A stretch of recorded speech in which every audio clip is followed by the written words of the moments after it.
Eccoli sono alcuni dei superstiti del naufragio del barcone avvenuto 2 giorni fa sulle coste libiche a centinaia di miglia a sud di Lampedusa. Eccoli ancora stravolti con ancora segni della sofferenza e della tragedia sui volti, mentre sbarcano a Porto Empedocle ieri pomeriggio. Assieme a loro altri migranti salvati nel canale di Sicilia, dove negli ultimi giorni si sono susseguite a ritmo intenso le operazioni di soccorso. E così dopo i 521 approdati domenica scorsa, ieri sono arrivati 241 migranti, tra cui 28 donne, 2 delle quali stato di gravidanza all'ultimo mese, e un neonato di 2 mesi tratti in salvo dal mercantile Cougar, battente bandiera liberiana. Si tratta di profughi provenienti da Eritrea, Etiopia, Gambia, Nigeria, Senegal e Somalia. Le operazioni di trasbordo e sbarco sono state effettuate da motovedette della Capitaneria, della Guardia Costiera, della Polizia di Stato e della Guardia di Finanza, dirette dal comandante della Capitaneria Massimo Di Marco. A dare assistenza e banchina, agenti di polizia, volontari della Croce Rossa e operatori sociosanitari. I migranti sono stati trasferiti in alcuni centri di accoglienza. Altri 128 sono arrivati sempre ieri sera a Porto Empedocle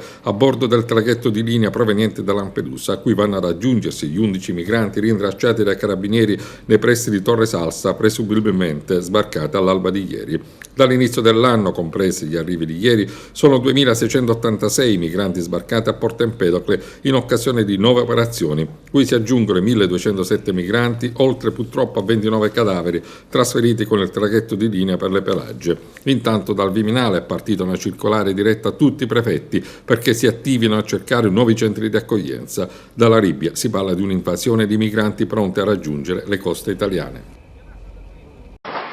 Continua l'emergenza immigrazione nelle coste della Sicilia. Nella notte è approdata a Palermo una nave con a bordo circa 1169 profughi, tra cui donne e bambini, nella maggior parte somali, eritrei e qualche siriano, soccorsi dalla nave Gregoretti della Guardia Costiera.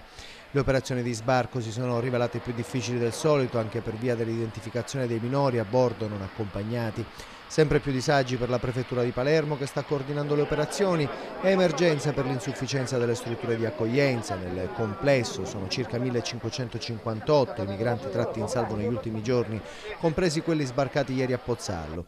Sale anche il bilancio delle vittime: 9 cadaveri sono stati recuperati ieri, morti a causa del rovesciamento del barcone che li trasportava. Un 10° corpo è stato ritrovato su un gommone.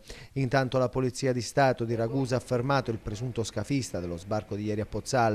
All'uomo viene contestato il reato di favoreggiamento dell'immigrazione clandestina e anche la morte di un altro migrante deceduto durante la traversata per aver esalato benzina rovesciata sull'imbarcazione della mareggiata. Il suo corpo senza vita sarebbe stato gettato in mare e poi dilaniato dagli squali.